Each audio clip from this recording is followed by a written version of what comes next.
Cek. Memang kelihatan.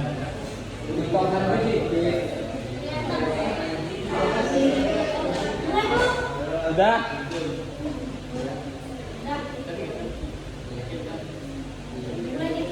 Assalamualaikum warahmatullahi wabarakatuh. Waalaikumsalam warahmatullahi wabarakatuh. Kami dari Kementerian ingin mempresentasikan hasil kerja kami tentang materi industri olahraga. Langsung dari di sini ada pengertian industri olahraga.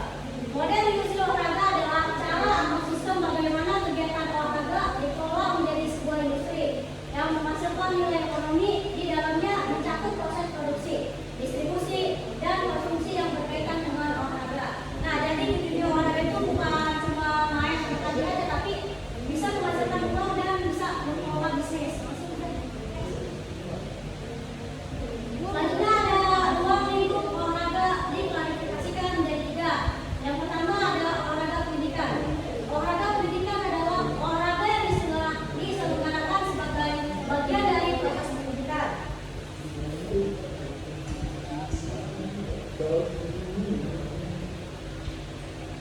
Yang kedua adalah olahraga rekreasi. Olahraga yang bisa dilaksanakan oleh setiap orang, satuan pendidikan, organisasi atau perkumpulan apapun itu. Yang ketiga adalah olahraga prestasi. Olahraga prestasi adalah olahraga yang berorientasi pada proses maksimal. Next. Industri olahraga berdasarkan dampak ekonomi. Olahraga bisa menjadi salah satu instrumen mengembangkan ekonomi di kalangan masyarakat.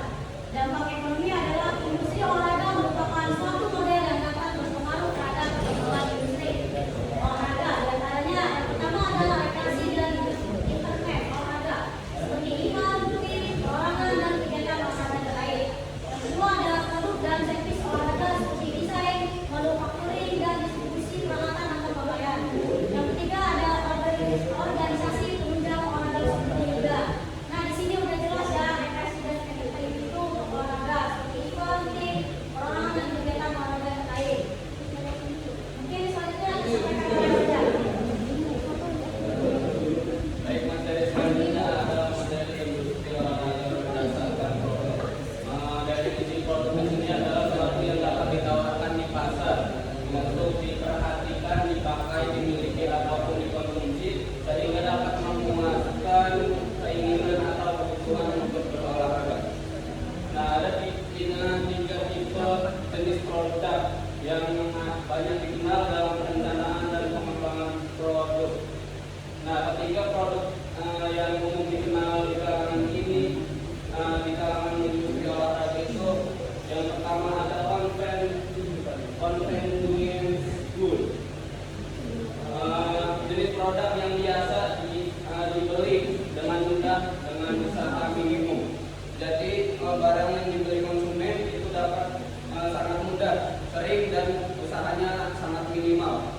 Sehingga konsumen itu biasanya sudah tahu sangat merek dan fungsinya, sehingga tidak perlu banyak pertimbangan atau membandingkan harga produk tersebut. Selanjutnya adalah shopping good. Nah, sesuai dengan definisinya, shopping good dalam industri olahraga adalah barang-barang yang tidak dibeli setiap hari, sehingga konsumen biasanya meluangkan waktu untuk membandingkan fitur, kenyamanan, dan harga. Sebagai contohnya, kita itu membeli sepatu lari ya, kita itu pasti melihat toko A dengan toko B, kita membandingkan fitur dan kenyamanannya. Lalu selanjutnya adalah harganya, dan ya itu. Yang ketiga adalah specialty good, jenis produk yang hanya ditujukan untuk pasar tertentu dengan atribut yang sangat spesifik, seringkali dikaitkan dengan performa, merek premium atau keahlian khusus. Contohnya di pemain basket biasanya itu sepatu itu di custom ya. Nah, itu bisa termasuk jenis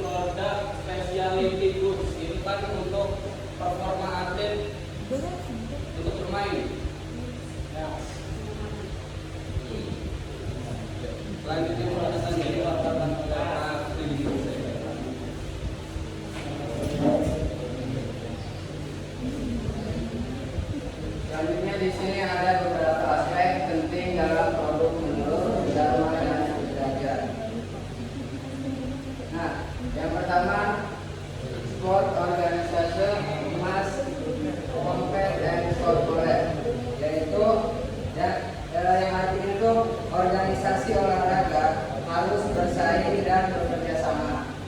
Nah, konsep itu merujuk pada situasi di mana klub atau lembaga olahraga saling berlomba untuk menang, namun di saat yang sama harus bekerja sama dalam hal regulasi pemasaran atau penyelenggaraan yang sering disebut dengan competition. Jadi kesimpulannya mereka adalah musuh saat pertandingan berlangsung, tetapi mereka adalah mitra bisnis yang saling membutuhkan agar industri olahraga tersebut tetap laku dan bertahan lama. Yang kedua, sport consumers are expert, yaitu konsumen olahraga adalah para ahli. Hal ini menggambarkan bahwa penggemar olahraga seringkali memiliki pengetahuan dan loyalitas serta keterlibatan yang sangat dalam terhadap tim atau produk yang diikutinya. Yang ketiga, supply and demand fluktuasi, artinya penawaran dan permintaan yang sering berubah-ubah.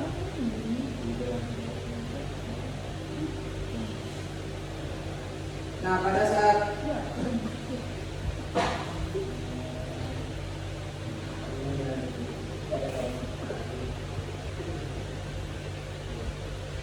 di sini adanya sifat fluktuatif dari sifat penawaran dan permintaan pasar terhadap jasa dan produk olahraga. Pada saat tim mendapatkan prestasi atau kemenangan dalam sebuah pertandingan atau kompetisi, konsep dan proses pemasaran olahraga akan jauh lebih tinggi dibandingkan dengan di luar peristiwa tersebut, yang tadi prestasi dan kemenangan itu. Yang keempat, sport is an tangible product, yaitu olahraga adalah produk yang tidak terwujud karena konsumen tidak membeli objek fisik, melainkan membeli pengalaman dan emosi dan memori. Selanjutnya, stimulus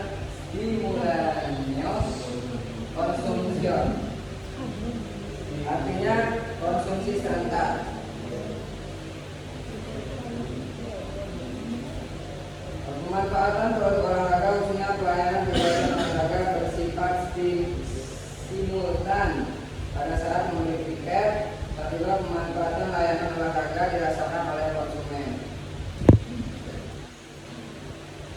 Selanjutnya ada sosial fasilitasi via sport, yaitu kegiatan olahraga dapat dijadikan sebagai salah satu fasilitas olahraga kepada masyarakat. Adanya ruang publik yang digunakan masyarakat untuk melakukan aktivitas berolahraga.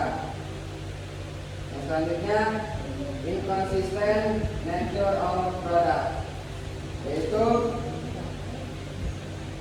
produk olahraga yang sifatnya dinamis, penampilan atlet atau performa klub olahraga tidak stabil. Pemain pertunjukan atau penampilan akan menunjukkan kualitas yang berbeda-beda. Selanjutnya, lack of control over the care product, yaitu pemasaran olahraga yang tidak memiliki kontrol terhadap klub atau atlet. Manajer melakukan penjualan, liga mengontrol aturan dan peraturan serta pengawasan terhadap kesehatan atlet. Selanjutnya ada feelings of product expansion, yaitu tingginya popularitas sebuah event olahraga yang dipengaruhi oleh faktor luar. Di luar produk inti pelayanan olahraga, pemasaran olahraga pada dasarnya sebuah upaya strategis memaksimalkan aset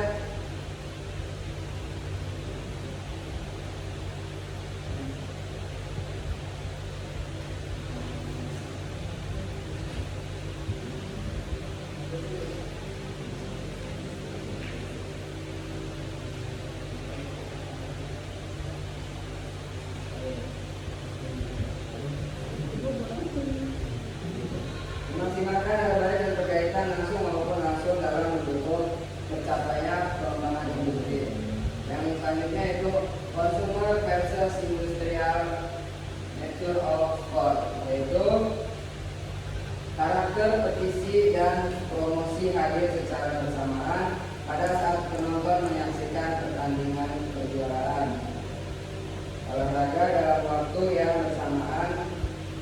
Kalangan pebisnis melakukan promosi di arena pertandingan tersebut. Nah, yang selanjutnya model industri olahraga dibedakan menjadi dua. Yang pertama, industri olahraga berbentuk barang. Industri olahraga berbentuk barang mencakup segala prasarana dan sarana olahraga yang diproduksi dan diperjualbelikan atau disewa untuk masyarakat. Yang kedua, industri olahraga yang berbentuk jasa. Selain barang, industri olahraga juga mencakup kegiatan yang dijual dalam bentuk jasa, di mana kegiatan cabang olahraga dijadikan produk utama yang dikemas secara profesional. Contohnya itu kejuaraan, festival, aktivitas alam, terbuka, dan lain-lain. Olahraga pendidikan atau pelatihan dan wasit.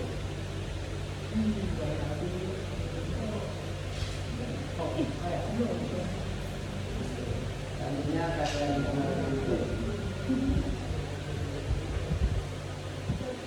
Selanjutnya ada industri olahraga berdasarkan sektor produksi. Yang pertama adalah job production. Job ini adalah produksi yang digunakan untuk produk-produk dengan jumlah produksi yang sedikit, tetapi memiliki jenis model atau jenisnya yang sangat banyak dan beragam. Jadi contoh job production ini kita nih bisa membeli produk dengan bahan atau desain kita sendiri. Contohnya seperti baju yang kita gunakan ini kita membeli di aparel dengan jumlah sedikit, tidak terlalu banyak, tapi kita bisa customisasi penuh atas keinginan kita pada baju tersebut. Yang kedua ada kelompok production. Kelompok production sering disebut juga dengan mass produksi atau produksi massal. Jadi karakteristik ini memiliki standarisasi produk dan pengurusan proses, menggunakan kemungkinan para kerja khusus yang memiliki kapasitas produksi dan tingkat kapasitas produksi yang tinggi.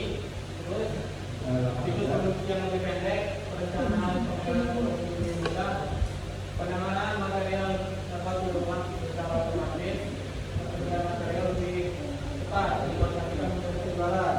Jadi kelompok production ini banyak sekali di kita ya, contohnya tuh seperti yang sekarang sedang tren itu baju softball atau baju baseball.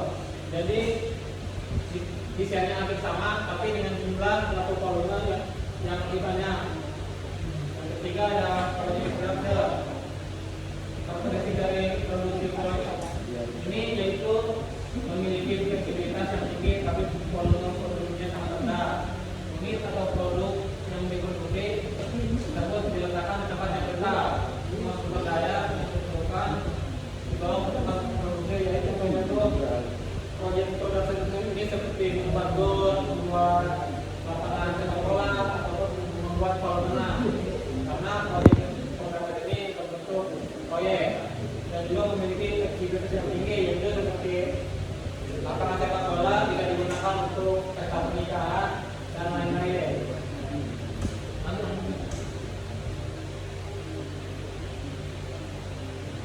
Keempat ada batch production.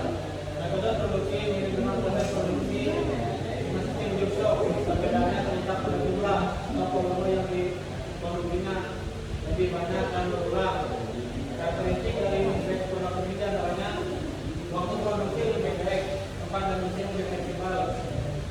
Jadi ini tidak perlu untuk memproduksi produk dalam kelompok yang dibuat peraturannya. Jadi contohnya itu seperti Mahir mempunyai pabrik sepatu. Jadi untuk kelompok pertama Mahir membuat nama sepatu M Speed, contohnya Mahir Speed membuat 100 sepatu. Nah ketika sepatu ini sudah laku dijual, Air membuat lagi kelompok yang kedua yang lebih banyak yaitu 200 unit.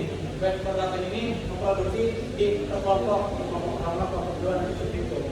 Jadi kelebihannya itu bisa mengetahui apa ya nilai kecepatan pasar atau langkah produk.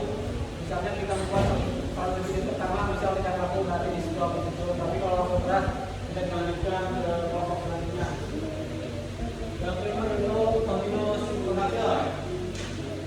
Sistem ini, sistem produksi ini yang berproses produksinya pada kesinambungan antara terus menerus dan berulang. Karakteristik continuous production yang misalnya tempat atau pabrik yang mesin terus berjalan setiap hari. Material ditanam secara otomatis, jadi lebih banyak menggunakan mesin. Proses operasi memiliki urutan yang telah ditentukan. Jadi intinya continuous production ini memiliki satu barang yang terus berkesinambungan setiap harinya. Seperti itu. Jadi mungkin untuk kesimpulan di materi ini, model industri olahraga ini di industri olahraga ini bukan hanya sekedar kita bermain bola atau buat olahraga, tapi ada aliran ekonomi yang dari mulai kecil sampai yang besar. Itu.